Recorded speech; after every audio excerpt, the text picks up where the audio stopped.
이어서 법률 톡톡 시간입니다. 개인정보의 보호가 무척 중요한 시대죠. 예전엔 흔하게 하던 행동들도 지금은 개인정보 보호 차원에서 범죄가 되는 경우가 많은데요. 오늘 법률 톡톡에서는 증거 수집을 위한 행동들이 혹시 범죄가 될 수 있는지, 또 상대방의 외도를 밝히기 위해서 했던 행동들도 형사처벌을 받게 되는 건 아닌지 알아보도록 하겠습니다. 오늘은 김세랄 변호사의 개인적인 사정으로 박은석 변호사와 전화 연결돼 있습니다. 안녕하세요. 안녕하세요. 박은석 변호사입니다. 네, 음, 반갑습니다. 네, 처음 뵙겠습니다. 오늘 잘 부탁드리겠습니다. 네, 저도 잘 부탁드리겠습니다. 변호사님 혹시 이혼 소송 많이 하시나요? 아, 네, 종종 하고 있습니다. 네, 제가 알기로는 이렇게 불륜으로 인해서 이혼 소송을 많이 하는 걸로는 알고 있는데 이혼 소송에서 불륜 사실을 입증하는 증거로 그럼 제출되는 것들에는 어떤 것들이 있습니까? 네, 이혼 소송이나 상간자에 대한 손해배상 소송에서 불륜 사실을 입증하기 위한 증거로 가장 많이 제출되는 것은 불륜자들 사이에 사랑을 속삭이는 카카오톡 대화 내용이나 함께 찍은 사진 혹은 동영상들이 있습니다. 예. 이러한 증거들이야말로 외도의 사실을 입증하는 가장 확실한 증거가 음. 됩니다. 네네. 문제는 이러한 사진이 배우자의 휴대폰에 보관되어 있다는 것인데요. 예. 이혼 소송에서 증거로 사용하여 외도 사실을 입증할 수는 있지만 이와는 반대로 형사 고소를 당하여서 형사 처벌을 받을 수 있는 위험도 함께 있습니다. 아, 그렇군요. 그러니까 이게 뭐 배우자 아니면 애인이라고 하더라도 이렇게 다른 사람의 휴대폰을 훔쳐보는 행위가 형사처벌 대상이 될 수 있다라는 거죠? 예, 맞습니다.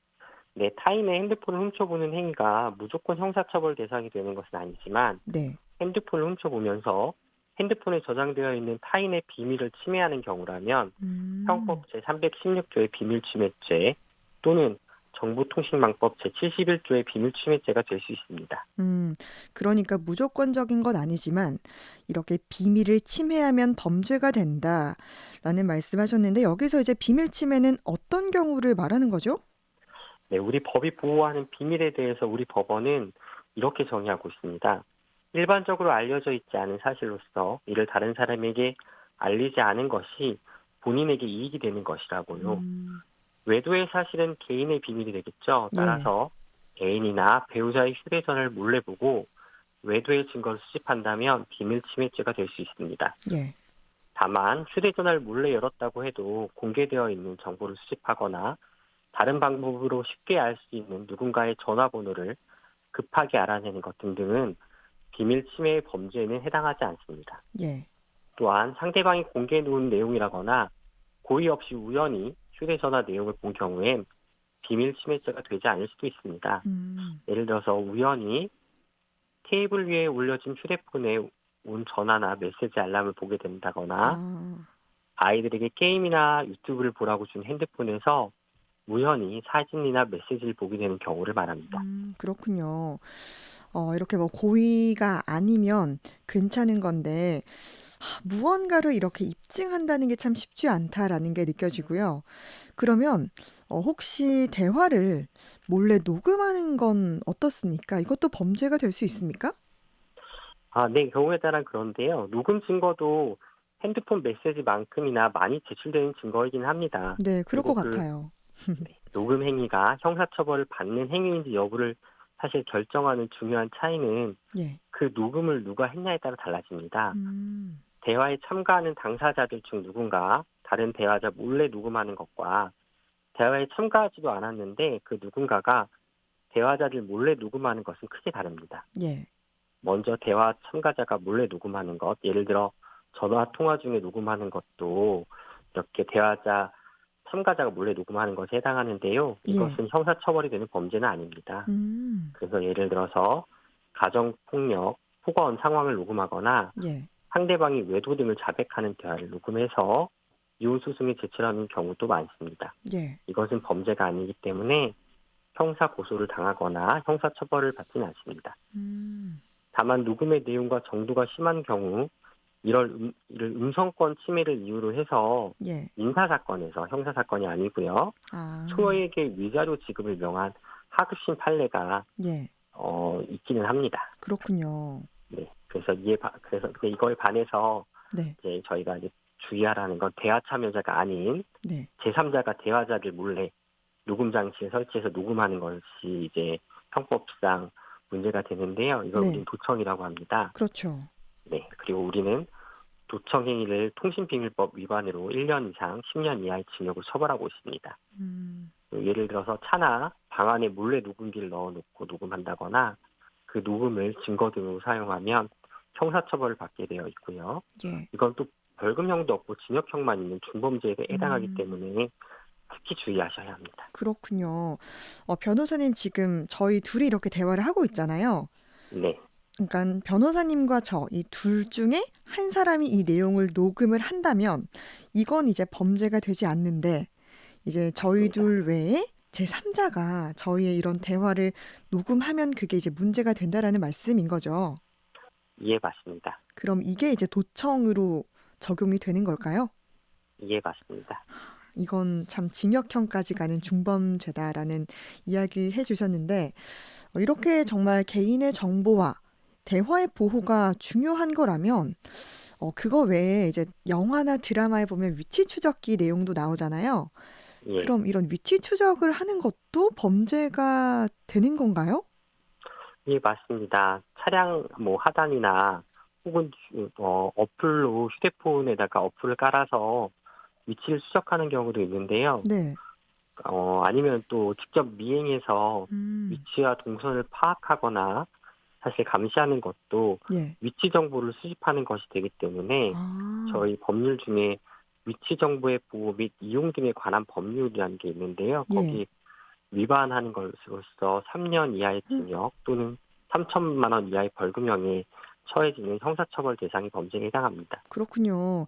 위치 추적기를 설치하는 것뿐만이 아니라 직접 미행하는 것도 형사처벌 대상이다라는 게 좀 새롭게 다가왔는데 정말 이런 좀 뭔가 심증은 있지만 이렇게 물증을 찾아서 입증한다는 게 참 쉽지 않다라는 걸 다시 한번 느끼게 되고 또 조금은 불합리한 면도 있는 것 같습니다.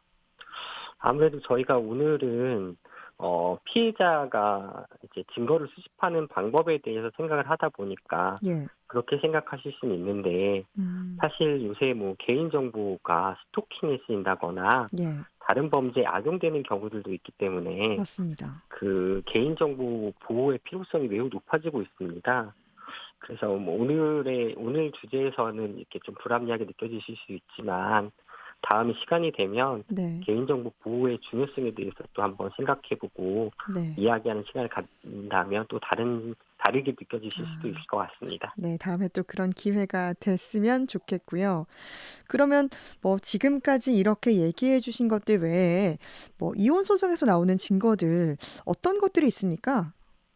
네, 지금까지 이야기 드린 것 외에도 혹시 뭐 내비게이션에 뭐 모텔 주소가 있다거나 음. 아니면 차량 블랙박스 영상에 외도의 증거가 녹음된 뭐 음성이라든가 아. 뭐 그런 경우도 있고요. 아무래도 예. 외도라는 것이 한 번에 끝나는 경우가 없다 보니까 네. 증거는 여러 군데서 나오기 마련입니다. 음. 아니면 뭐 지인 중에 한 명이 뭐 데이트하는 장면을 목격해서 예. 그 사람이 증언을 해준다거나 아. 이런 경우도 있고요. 또 이혼의 사유는 또 외에도 폭행, 폭언 등 여러 가지가 있으니까요. 그에 음. 맞는 사진이나 진단서, 경찰에 신고한 내역 등등도 증거로 제출되고는 합니다. 네.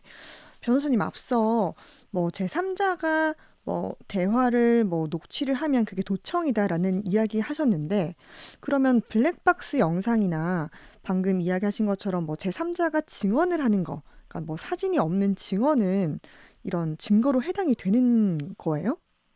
뭐 사람이 보는 증언이나 이런 거는 상관이 없고요. 블랙박스 영상도 사실은 그걸 어떻게 얻느냐에 따라서 내용이 달라지긴 합니다. 근데 뭐 대부분의 경우에는 동의를 얻거나 아니면 음. 다른 우연한 뭐 사고가 나는 아. 경우에 얻게 된다거나 뭐 이런 네.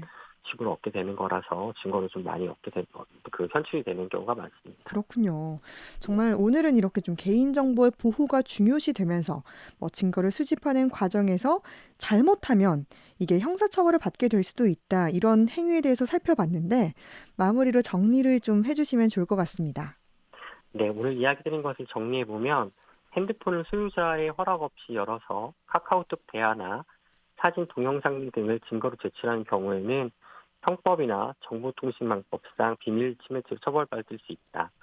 다만 상대방이 보여주었거나 우연한 기회에 보게 되었다면 처벌받을 수 있지 않다라는 걸 기억해 주시고, 대화 녹음을 몰래 녹음하는 경우 내가 그 대화의 참여자라면 몰래 녹음해도 처벌받지 않고 증거로 쓰일 수 있지만, 몰래 녹음기를 차에 숨겨놓거나 집에 설치해 놓는 것도 도청이고, 도청을 하면 통신비밀법 위반으로 처벌받을 수 있다는 걸 기억해 주시기 바랍니다. 네. 몰래 위치 추적기를 차에 설치하거나 휴대폰에 위치 추적 앱을 설치하면 위치 정보의 보호 및 이용 등에 관한 법률 위반으로도 처벌받을 수 있습니다. 증거 수집도 현명하게 하시고, 무엇보다 옆에 있으신 배우자와 평생 행복하게 사셔서 이런 일이 없기를 기원하겠습니다. 네, 감사합니다. 오늘 말씀 잘 들었습니다. 박은석 변호사였습니다. 고맙습니다. 네, 감사합니다.